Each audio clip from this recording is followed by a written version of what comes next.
And you'll find halfway down page 7 a formula for numerical integration by parts.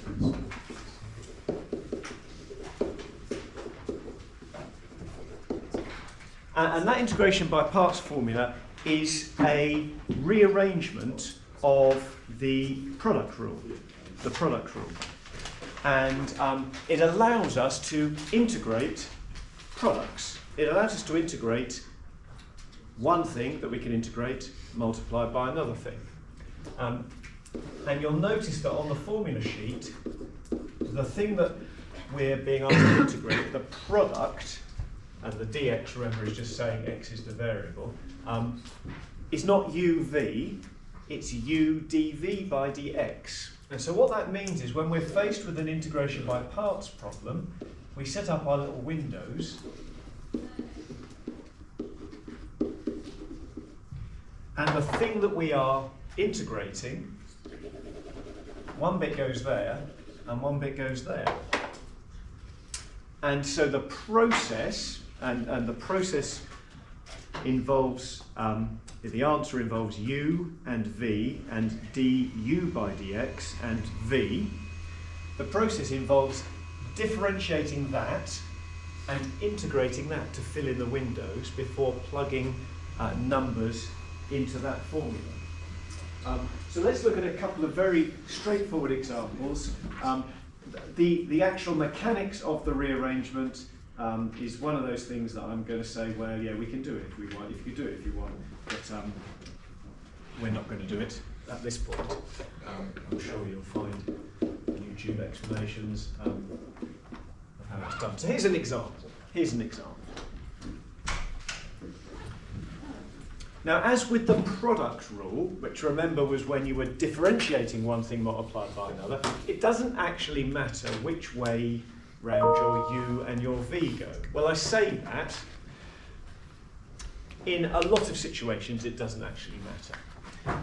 But you can make it a lot easier on yourself. So, for example, remembering that one of these two I need to put here, and one of the two I need to put there, and the one I put here I have to differentiate, and the one I put here I have to integrate, it makes a lot more sense to put the x there and the cos x there. And that's because when I differentiate x, I get 1, whereas if I put the x there, when you integrate x, you get x squared over 2, which is just more complicated. You'd get the same answer in the end. When I integrate cos, I get sine x. So using that formula sheet, formula, now we've filled in our windows, can you substitute those things into the answer? So on the formula sheet it says it equals uv minus the integral of v multiplied by du by dx. See if you can plug that in and get an answer.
So I filled in my windows. The formula sheet tells me that the integral of u dv by dx is uv, so that's that multiplied by that, minus the integral of this multiplied by this. So sine x multiplied by 1 is sine x, and to integrate sine x, I'm going backwards around here, so that becomes minus cos x. So I've got minus cos x, which is plus cos x. Okay, so I said it doesn't really matter where your u and v goes, except sometimes it makes more sense to put it one place than another. I wasn't being completely honest with you. Let's look at a second example.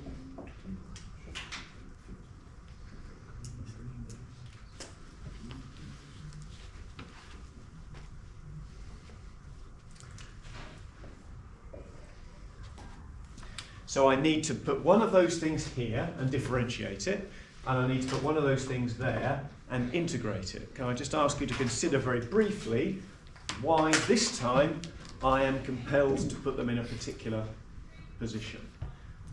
So I don't have a choice with this one.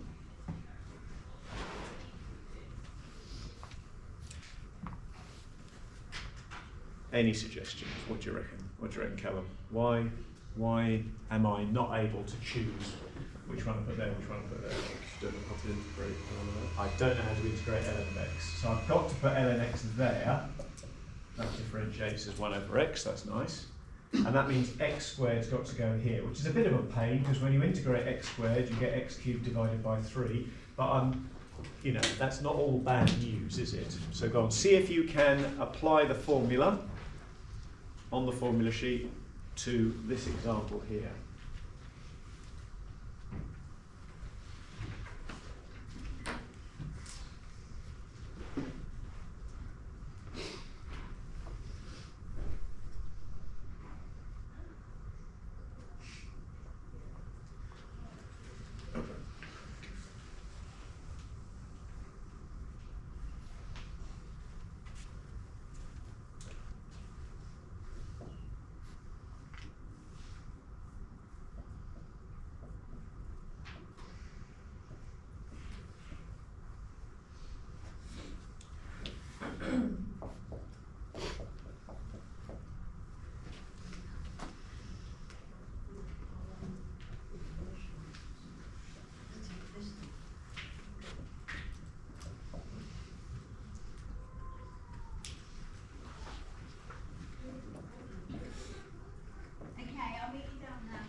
I chose to write ln x times x cubed over 3 as x cubed over 3 ln x, but it doesn't really matter. And this multiplied by this, I did a little separate sum, just cancel that. And you can perhaps see that there's obviously all manner of potential here for show that questions. I mean, I could easily pull out x cubed over 3. That would give me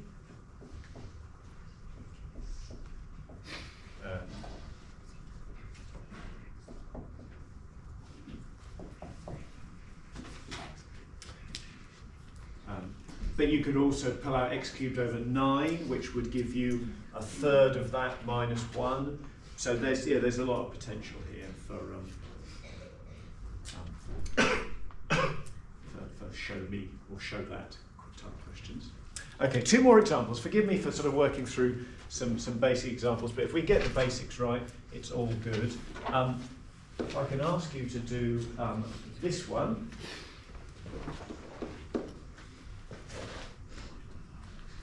E to the x is it's like a free hit when you get it, because e to the x, it doesn't matter where you put it, it stays the same, doesn't it?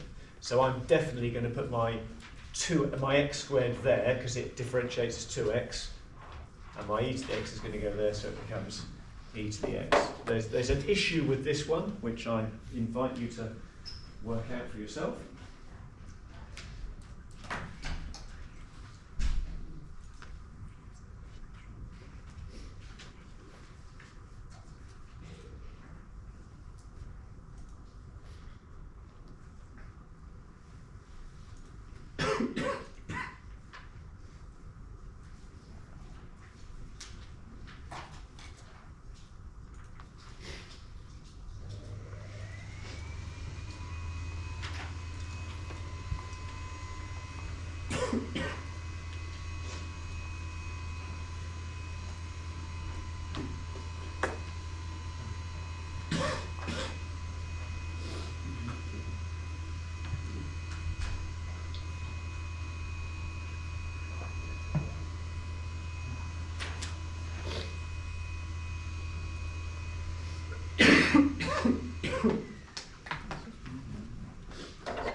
So can we see the issue here? In order to finish this one, I've got to use parts again. So this is a Russian doll. This is parts within parts, isn't it? So, you know, how do I set that out? Well, you could sort of do it all in one go if you wanted and have another set of windows, or you might do this as a separate little piece of working over here and then bring your answer in. I'm going to do it all in one go. So, again, e to the x is a free hit, so I'm going to leave the x squared e to the x minus, and then perhaps put some big square brackets where I'm going to put my integral of that using integration by parts formula again. So I'm taking this part and integrating it, and then I'm going to combine the two answers.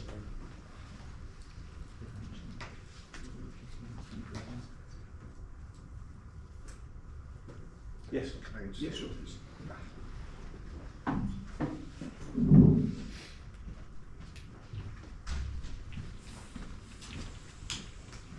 Yes, sure. Does the rearrangement just come from differentiating both sides of the product rule, integrating both sides of the product rule? Have you made it work? Yes. Well, I made it work by book. Then yes. So it's just because they're the inverse of each other? Yeah. Okay. I did it in my... It's quite elegant, isn't it? Mm. It's,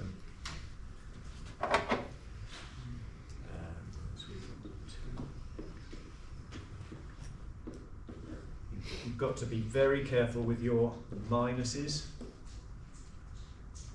And I'm just going to put a big old plus C at the end. So I'm going to...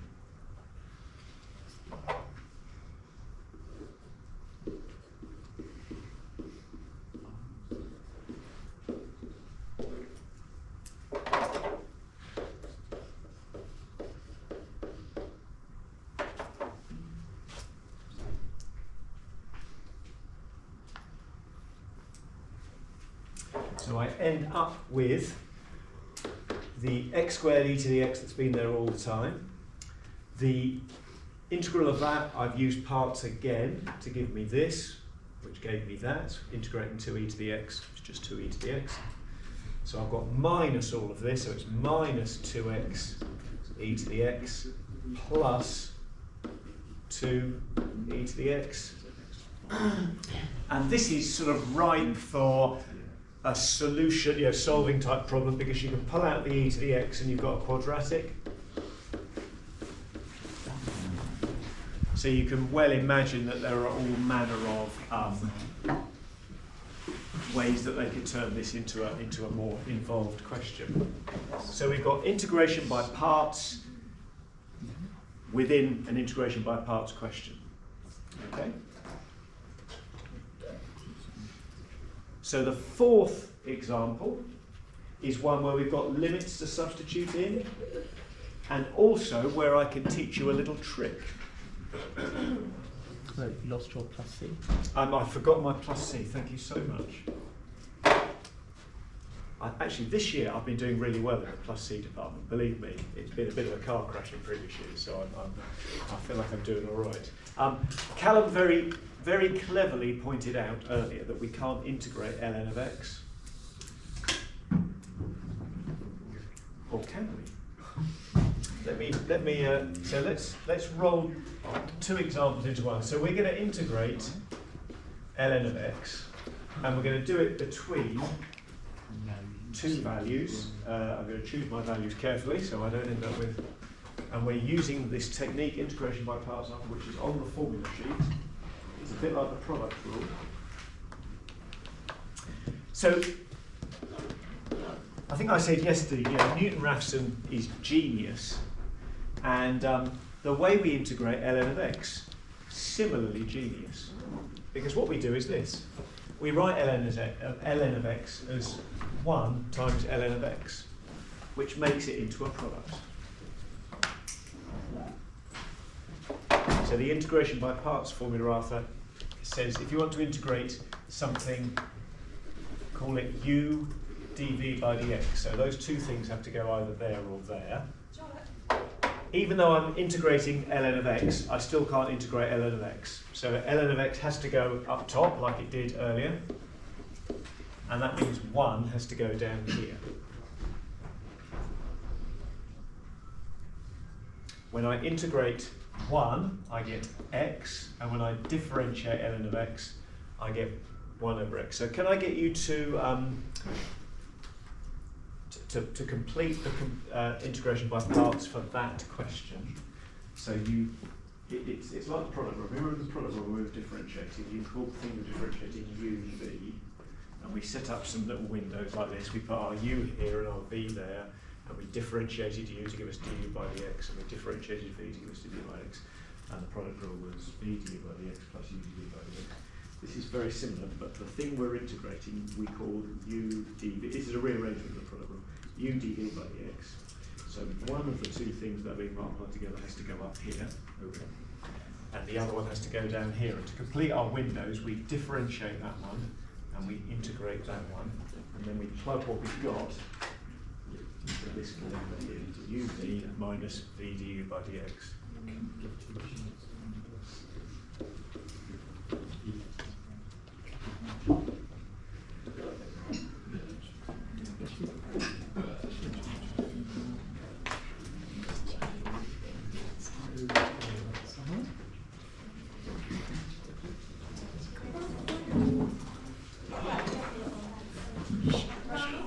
Now, when you integrate 1, you get x. So you end up with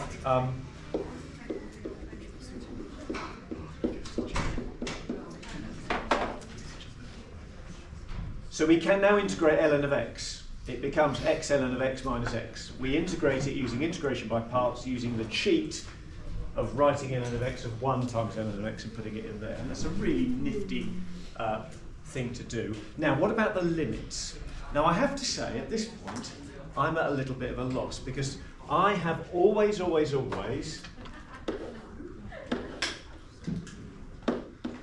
done what we always do. I've got my final answer there. I've substituted the values in.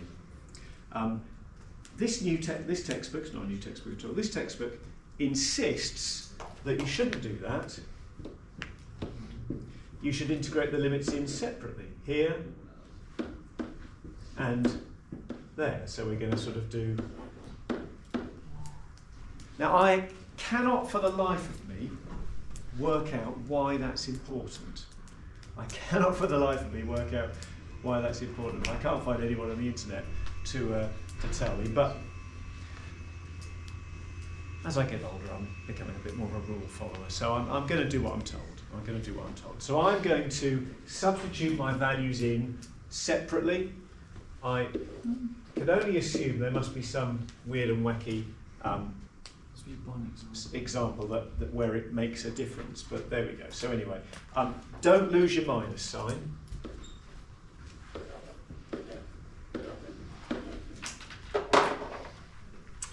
So I've got x ln of x with x equal to 2, take away x ln of x with x equal to 1. And I've got x when x is 2, take away x when x is 1. I mean, it's not. I'm perhaps making it a little bit more complicated than it needs to be.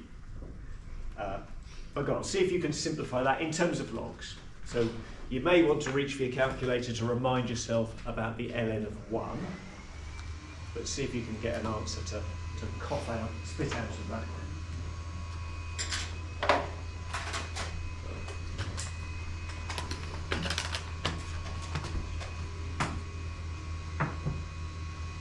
But certainly don't just bung it into your calculator, because you'll get a horrible, inaccurate decimal answer, which we don't want.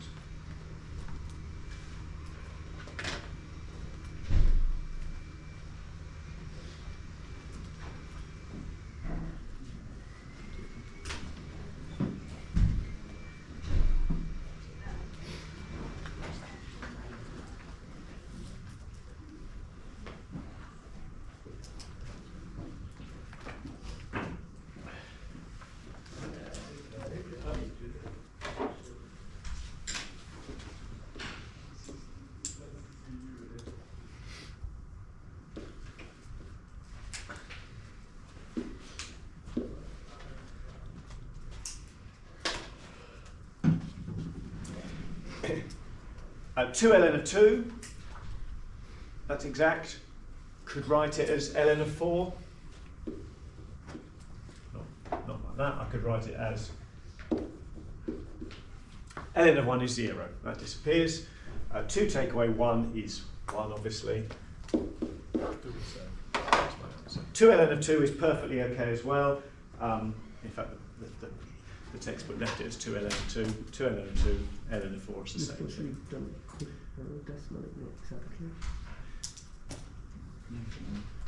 Okay, so I think it's time for a little bit of practice, and as I often say, the exercise has got lots and lots of practice, so we'll do some now, but I'm hoping you'll be motivated to do some independently. It's on page 309 and 310, exercise 11F, and we have